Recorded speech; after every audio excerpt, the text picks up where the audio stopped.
Il y a quelques jours, je vous ai fait sur Gran Turismo 7 une petite... Mais qu'est-ce qu'il fait devant?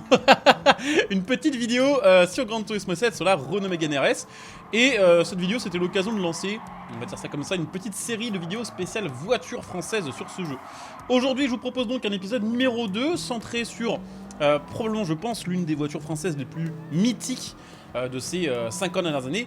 La Renault 5 Turbo de 1980.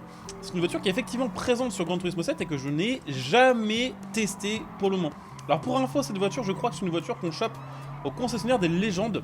J'ai un petit doute parce que je ne l'ai pas vue, là où on a lancé le gameplay, je ne l'ai pas vue ni dans le concessionnaire des légendes, ni dans le concessionnaire des voitures d'occasion.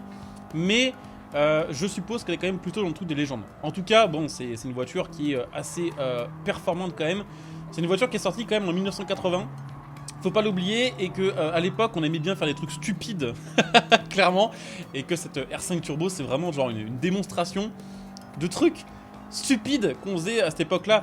C'est une propulsion, donc les roues arrière qui transmettent les 160 chevaux au sol. 160 chevaux pour 910 kg, donc déjà le rapport poids-puissance il est quand même bien vénère, hein, surtout pour l'époque. Ça donnait le 0 à 100 en 7 secondes et une vitesse de pointe situé aux alentours des 200 km/h, en sachant que, évidemment, c'est les années 80, donc les assistances électroniques modernes, on oublie tout de suite. Et puis, en sachant aussi quand même que cette R5 Turbo avait une grosse particularité quand même, c'est que le moteur est en position centrale arrière. Donc il est, là vous voyez, il y a la fenêtre arrière où c'est écrit Turbo, et on voit une petite planchette bleue là. Le moteur, il est juste en dessous. Et c'est une voiture qui est assez formidable, alors c'est performant. Surtout pour l'époque, hein, dans les années 80, vous arriviez avec ça, c'était quand même stylé. Mais surtout, elle a une tronche de fou cette caisse en fait. Et plus le temps passe, plus ce design il rend bien en fait. Et ça, je pense que toutes les voitures modernes ne pourront pas s'inventer dans quelques années. En tout cas, R5 Turbo, voiture connue comme étant une voiture particulièrement difficile à conduire. Alors effectivement, sur le jeu pour l'instant ça va, parce qu'on a des gommes médium, parce que la voiture parce qu'on est sur une manette tout simplement et que ça se passe bien. Mais c'est vrai qu'on sent quand même dans les virages que si je lâche l'accélérateur, l'arrière il passe direct devant quoi. C'est un peu comme sur la plupart des voitures de ces périodes-là. L'appui n'est pas encore méga au point et du coup, faut freiner vraiment avant le virage parce qu'une fois que vous êtes dedans, si vous freinez ou si vous devez lâcher l'accélérateur, c'est instantané. L'arrière il essaie de passer devant quoi. Encore que sur celle-ci, c'est peut-être pas la pire. Mais bon, ça se sent quand même, quoi. Donc l'intérieur qui est incroyable. Ça transpire les années 80 par tous les pores. C'est incroyable avec l'intérieur intégralement rouge, à part la petite planche, là, au-dessus du moteur. La planche bleue. C'est un sacré truc, hein. Il doit faire bien chaud là-dedans en été, je pense. Avec le moteur juste derrière. Ça doit être un délire, hein, de faire de la route avec ça en 2024, là. Quand on est habitué à des trucs confort récent. Mais en tout cas, sur le jeu, elle est cool. Je l'ai chopé, elle fait 50 000 km quand même. Hein. Donc faudra qu'on fasse une petite vidange et tout, histoire de récupérer. Oula. Ah ouais, c'est ce que je disais, l'arrière. Là, on a fait de la merde. L'arrière, il est en mode freestyle. Mais faudra qu'on fasse une petite vidange. Si vous ne le saviez pas, sur Gran Turismo 7, et c'était le cas d'ailleurs de tous les Gran Turismo sur lesquels il y a un magasin de voitures d'occasion. Parce que là, même si c'est une voiture du shop de légende, ça reste une caisse d'occasion. Dès que les voitures sont kilométrées, même si l'état de l'huile est affiché en mode excellent, faut quand même faire une vidange parce que le jeu a tendance à vous rajouter quelques petits points de PP et à considérer que vous avez un cheval et demi ou 2 ou 3 de plus qu'avant la vidange. Donc ça fait une micro différence en sachant que sur le jeu, bon, il n'y a pas de risque pour la voiture à rouler sans avoir fait la vidange. Voilà. Ah, c'est spécial à conduire. Mais c'est cool de fou et franchement j'ai hâte de voir ce que ça va donner avec les customs, s'il y en a, mais surtout que les améliorations quoi. A votre avis, est-ce qu'il y a un kit large en plus? Parce que sur le jeu, on peut mettre des kits larges, mais genre là, ce serait abusé quand même quoi, vu la largeur du truc. Et on va aller voir direct, hein, comme ça on sera fixé pour les kits larges, pour les swaps. Est-ce que cette voiture a un swap? Non, ils ont pas abusé. Par contre, elle a le kit large en plus. Alors voyons voir. Ok. En vrai, ça se voit que c'est plus large, mais la caisse en fait, elle est tellement abusée de base que en fait, on dirait juste qu'il n'y a rien de spécial en fait. Donc on va se le mettre. Peut-être que ça nous donnera un peu plus d'appui. Vous voyez, c'est pas si flagrant, hein. Oh l'arrière. Ce qui me fume le plus sur des voitures niveau design, c'est la prise d'air là sur les ailes arrière. Alors là, c'est encore plus abusé parce que la caisse elle fait genre 3 cm de large de plus. Mais de base, ça plus les jantes avec un peu de déport et la La largeur de l'aile là par rapport à la fenêtre, c'est quand même une dinguerie quoi. Et ça c'est incroyable. Ça c'est incroyable et c'est dommage que la nouvelle Renault 5 moderne et sa version Alpine ne soit pas plus inspirée de ça. Même sans parler du moteur, mais en parlant du design. Parce que elle avait vraiment quelque chose que les autres n'ont pas. Alors, est-ce qu'on a des persos esthétiques? On va avoir les jantes, mais je pense qu'on va pas les changer parce qu'elles font vraiment partie du style de la caisse en fait. Alors, est-ce qu'on peut les changer niveau taille? Non. Même pas, on peut juste les mettre en format large à l'arrière. Éventuellement. Mais je pense qu'on va pas les changer, ça m'étonnerait quand même beaucoup.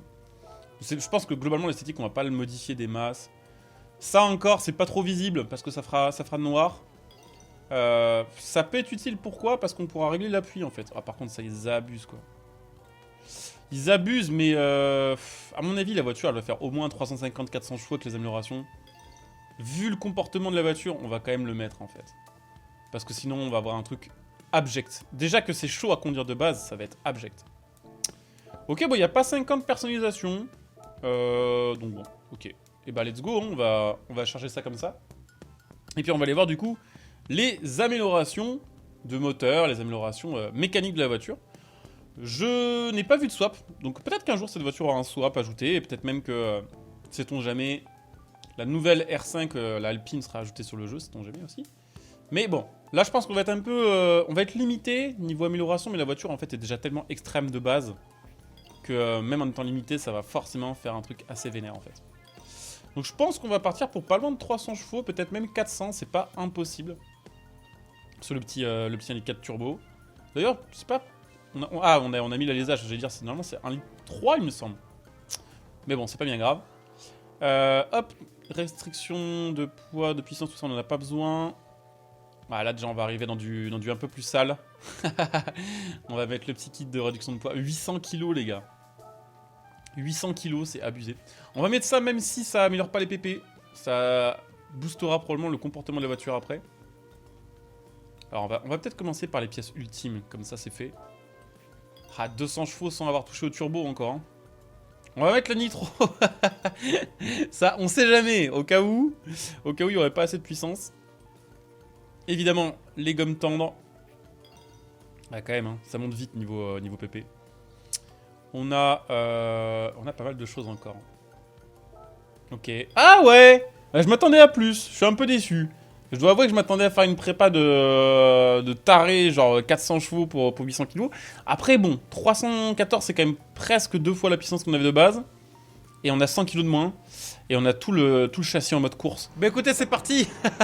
sur le Nurb avec notre Nurb. Oh, j'avais pas vu les caisses là affronter de la Ventador et tout ça. Ça va être un truc, hein. Putain, elle est exceptionnellement maniable, j'ai l'impression. Alors le châssis a l'air d'être extraordinaire. Alors, va falloir voir si c'est pas une tannée à conduire avec la puissance. Putain, mais elle est au top en fait, hein. Je m'attendais pas. Putain, mais c'est quoi ce délire en fait? Je m'attendais pas à ce que ce soit si violent en fait. Je m'attendais à ce que ça fasse un peu la Forza. Et sur Forza, quand vous prenez la R5 Turbo, peu importe que vous soyez sur Motorsport ou sur Horizon, et que vous commencez à l'améliorer, ça devient vraiment une saucisse en fait. Mais là, bon, c'est peut-être les gommes Michelin, j'en sais rien, mais la voiture, c'est une Formule 1 en fait. C'est une Formule 1 avec un aéro et un design de caisse des années 80. C'est trop bien. Alors après, j'ai fait quelques petits réglages et tout ça. On a pas mal d'appui, il faut le dire quand même, mais ça va être un monstre. Hein. La boîte est peut-être un chouïa longue. On verra. Mais écoutez, je vais essayer de faire un pas trop mauvais temps. Je vais me concentrer là pour essayer de faire un chrono pas trop dégueulasse sans trop d'erreurs. Et on va voir en combien de temps on est capable de boucler un petit tour sur le Nordschleife, hein, du coup, sur la boucle nord du Nurb. Elle est vraiment ultra cool à conduire. Alors après, c'est vrai qu'il y a quand même beaucoup de lag turbo. Pas forcément plus que d'origine. Parce que d'origine, en fait, le turbo de la R5 Turbo, c'est ce qui la rendait dangereuse en vrai. Enfin, entre autres. En plus du fait que c'était une petite voiture avec répartition du poids un peu bizarre. Et avec 160 chevaux en propulsion. Ce qui la rendait bizarre, en plus qu'elle n'ait pas d'aide électronique et tout ça, c'était le fait qu'elle avait un énorme turbo qui était réputé pour être un peu imprévisible. Un turbo qui chargeait très tard et qui pouvait se déclencher en virage et apporter beaucoup de couple d'un coup. Ce qui, quand on connaissait pas très bien la voiture, pouvait être ultra déstabilisant et mener tout simplement à des gros accidents, quoi.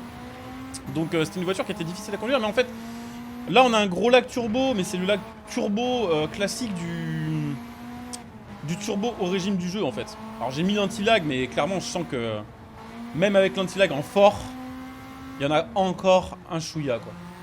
Enfin, en tout cas, je sais pas si c'est vraiment ça, mais je pense que c'est ça.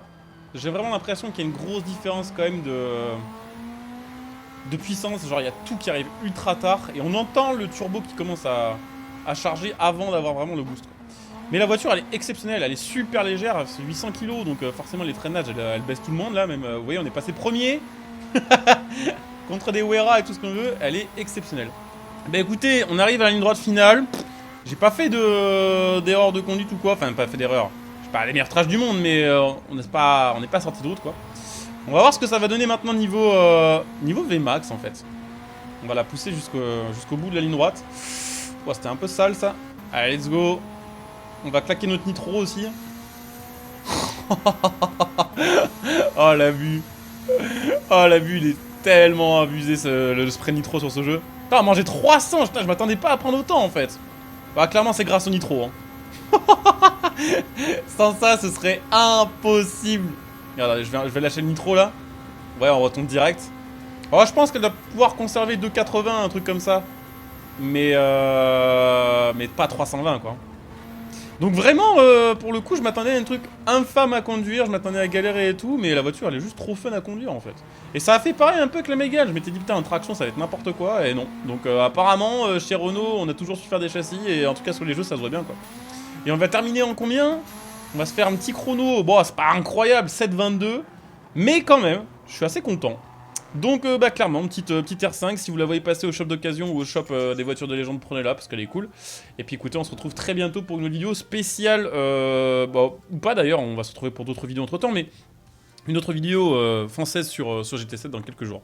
J'espère que celle-ci vous aura plu, si c'est le cas, pensez à liker, à vous abonner, à laisser un petit commentaire, à venir me follow sur Twitch pour les prochains lives, on va faire bientôt en live un petit peu de GT7 aussi avec la prochaine update. Donc n'hésitez pas à venir follow, utilisez votre Prime pour soutenir, et puis comme d'hab, aussi pourquoi pas utiliser mon lien Instant Gaming que vous trouverez sous la vidéo pour acheter vos jeux moins chers en donnant un coup de pouce à la chaîne. Je coupe ici, je vous dis à très bientôt, bonne journée à tous, ciao.